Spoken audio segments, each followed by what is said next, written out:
Hi, this is Brian McHenry of McHenry Software. I'm going to run through a few of the new features and overview of some of the existing features of our msmac3D 3D graphics. What we're seeing here is a project which includes a VRML scan of a scene and vehicle interactions. But we're going to go ahead and reload this so we can show you a few of the features to get it started and to demonstrate the many features of our software. First thing we do is we go out here, we click, and you can either do a new one, you can do a recent one, which lists some of the recent ones, you can do a parent folder, which shows some of the parent folders, or you can simply browse. We're going to go to recent and just load up VRML Demo 1. When it's first loaded, you notice that the vehicles are there, but there's no terrain. In this particular crash, it was a VRML file, and we don't load those automatically because sometimes they can be very large, and sometimes you may have more than one VRML file, and so you simply go up here and it lists any ground and sometimes whether it's visible or not, so we actually could have turned on that, but that was an earlier version of this project. We go in and we click on VRML files and it lists the last 6, and they all happen to be the same for this, but we've had many projects where there's multiple VRML files and you only want to load one for a particular reason. Now, as it loads the VRML, which it does quite quickly, then also loads the mesh information, which is over here. And part of when you load a VRML, and what it remembers is what location, the X, Y, and elevation location, the scale we display in feet, and you can use a conversion factor if your original VRML is in a different scale. You can also yaw, roll, and pitch it to match if you have other items which may be at a different location or origin than your VRML scan. And then the increment is just for output, and that's how many feet between each point. And for roads, 2.5 feet is pretty well close enough. You can have it closer if there's like a curb you're hitting or something like that. Then down below there, what you notice is we have visible versus drivable. And if we just put on drive, you'll see the drivable is only the roadway that our car sees. And then if we put other, that's the actual buildings, etc. And so then when we display them all, we have this. Now, one of the new features we have, which is in addition to the existing features, is the mouse functions for viewing, etc. I'm pressing my right mouse button, and you notice I can now yaw, pitch, and move around, and then I'm using the mouse wheel to zoom in and out. If you are familiar with our software, you know that these up here, which don't have to be fixed, notice I can just click and then it comes up wherever I want, but I'm going to lock it up there in the upper left corner because it's easier for reference. But when you click on one of these like this, then you can move it left, right, you can move it up, down, and you can tilt it. And then, of course, the zoom. But with this new right mouse function, we can do all of this together, and then the mouse wheel is only whichever one of these 4 is highlighted. So currently I find it's easiest and best to use the zoom. These 4 items here are, or 5 items are what are called our views. There's a home view, then there's 4 separate views. So when you click on it, like the home view is an overhead. Then we also have the view that you were just looking at. We have other views, and anytime you can change it. For example, if I wanted to change this and zoom out a little, and then I click on that, hold there, that set view, and it's set view 3. So now when I jump between them, there's set view 3 of what I set. So for a quick and easy way to jump between views when you're looking at either trying to match evidence or trying to do something with the software. The 3 below here, I'm going to speed this up. Down here, we also in the bottom, you notice there's a animation speed slider. And if you want it to run a little faster, you move that to the left.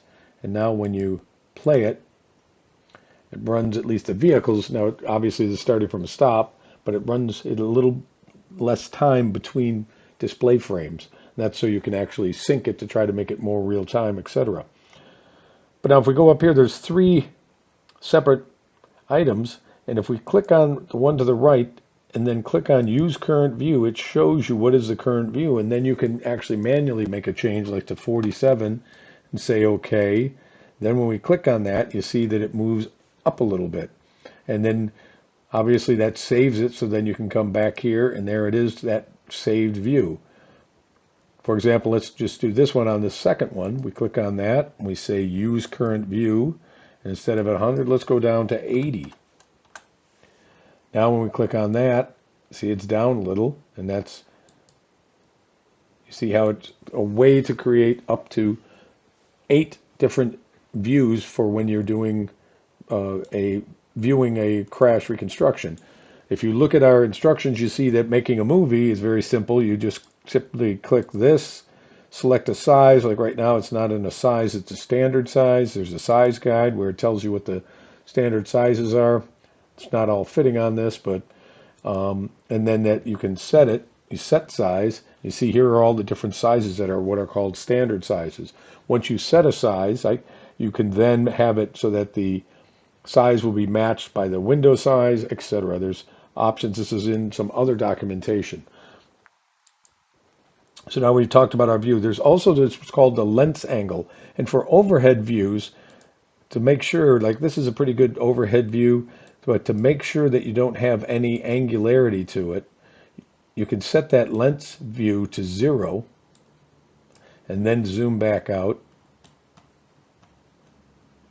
And you see that it guarantees that it's 180 degrees instead of some small amount. Now what you're seeing here, this blue is an arrow. There's an option when you hit settings up here, and you can turn on and off the origin. See if I turn that, now the origin's off, and there's a lot of others. Like for example, down in the lower left corner, currently we're just displaying the speeds, but you can also change that to display the speeds and the positions, or you can change that to display all the items that we currently have. We're going to make this customizable so you can have different items, and also probably changing the size. But we generally leave it at the smaller amount, which is this. Now, one of the other things is down here, there's a collision info, and that, which is also in your output files, which are up here where my mouse is right now. But you notice it says 4.306 is the impact time. Well, we can go over here. We change the contact time to 4.306. And we say, OK. Now you'll notice that it's a countdown. When you run this, it starts at -4 seconds, so you know how many seconds before impact the vehicle is. You see that it's going to hit at 0. We use this when we're matching to other simulation programs that start 0 at the point of maximum engagement. We'll present that and discuss that in another video. Another option we have is for your vehicle color. If you have photographs of the crashed vehicles, let's say, for example, I'll just go on the web and find some pictures here. Let's just say we want to change this color of the black vehicle to maybe that blue there. When you click on the vehicle, you click on color, and then we can go to a color picker. And you notice here now the color picker has an eyedropper that you can select to do that. So let me move this over a little. One moment, let's move this, and now you can see it again. Here's that. Now again, we're clicking that color picker. Put that up here. We click, and you see how it shows. There's a little arrow off to the upper left, which shows you what it's showing. And I would say I wanted to make it that blue of that car. And you can see how it changes the color each time. And so we'll make that.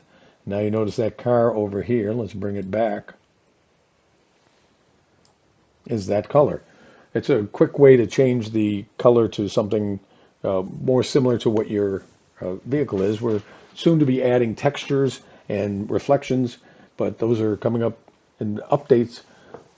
But that's probably a quick presentation of some of the quick features. We have point list animation and sequential inputs where you can quickly input EDRs, etc., which a video will be going up very shortly. We've added a bunch of enhancements to that too, but I appreciate you watching, and thank you.